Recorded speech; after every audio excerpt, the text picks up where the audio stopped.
Hey, what's up everyone? Welcome back to Life on the Wrist. Hope you all are doing well today. Today is about Breitling. We're going to be looking at a Breitling Day-Date manufactured in the 1960s. It's a really beautiful example of a Breitling Day-Date. I think it's a nice alternative to some of the day-dates that you have out there. A lot of the times your mind goes to the Rolex Day-Date, but there are also some really beautiful Longines. There's some Universal Genèves. Le Contre produce some really nice day-dates, but I think it's really cool that we're going to be looking at a Breitling. First Breitling on the YouTube channel, on the website as well, so I'm stoked to get into this piece. Pretty classic looking piece with a fluted bezel, stainless steel case, gold applied hour markers. Really allows you to have some fun with this piece. So I'll be going over the watch, the history of it, the reference, the movement, you name it. I'm probably going to be going over it. So without further ado, I will flip perspectives so you can take a look at this beautiful Breitling. Alright, so today we're looking at a Breitling Day-Date, which you see on the table. Let me zoom in for you here a little bit here, so you can take a look at how this watch kind of looks as we sort of describe this guy for you. I was very excited to get this Breitling. It's the first Breitling that I've had in for the channel, which is it's definitely an exciting time for me that I can share a pretty awesome vintage Breitling with you all. So, as I mentioned in the introduction of this video, this is a Day-Date from Breitling. The watch is, if I can get it in focus, there we go, is a great example of a Day-Date from Breitling that was produced in the 1960s.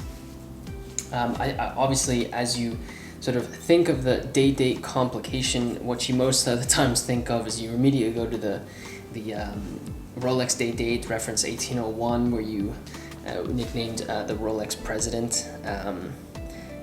I know that's obviously a very common watch for your minds to go to, but there were other brands that produced some really incredible pieces around the same time that were very functional, really nice example of how one could lay out the Day-Date complication.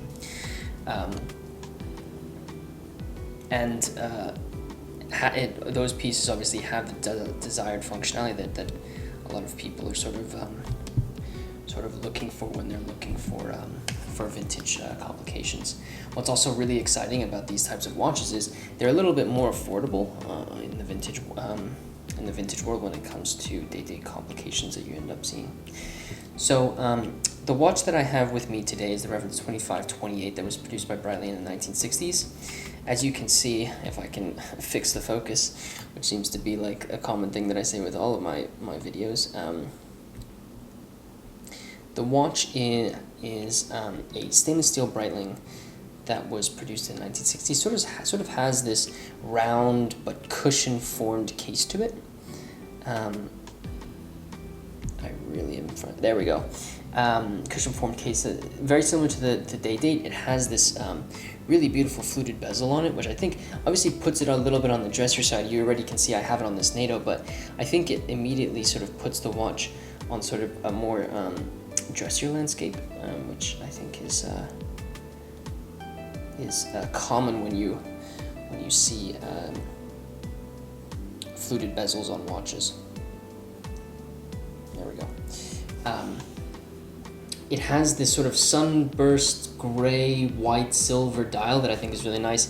If you sort of move it at different lights, it can look very, very nice. You can see sort of the sunburst reflection going on there, from sort of lighter on that side to sort of darker there, which I think looks really nice.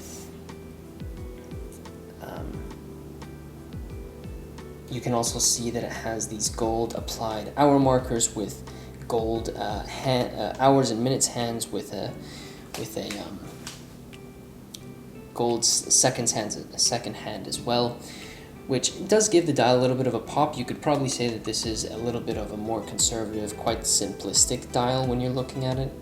And so that is one way that you could maybe look at this piece.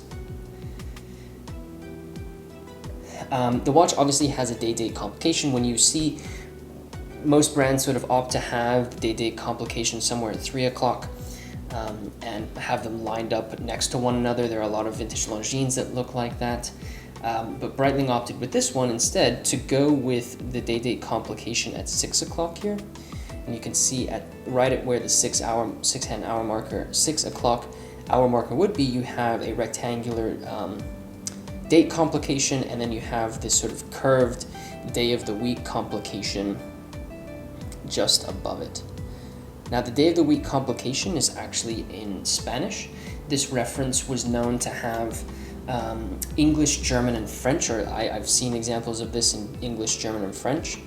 There might be other languages that were used, but those are the ones that I have seen. I like the day of the week complication. I actually think having it sort of curved like that allows for it to sort of integrate with the overall sort of lines of the watch quite nicely. An obvious thing that you should probably talk about with this piece is the movement. It's running on the caliber 4009 automatic movement. These movements were produced by Felsa, which was and purchased by Breitling and modified to be used in their watches.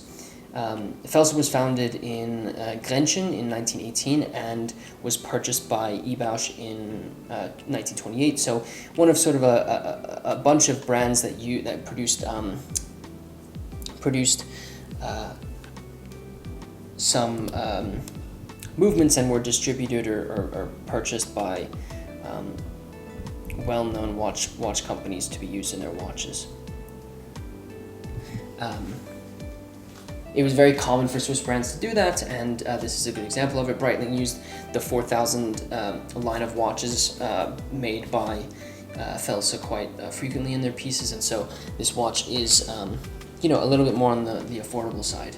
It's an Inca block movement, so shock resistant was one of the things that this watch was focused on. What I wanted to do is just show you the case back, where you can see a really nice inscription here for Breitling. You see it there, you can see the Breitling logo, automatic with the reference and serial number. I've got it on this black NATO strap, which I think looks quite nice. I think putting it on something with a little bit more pop might be pretty cool.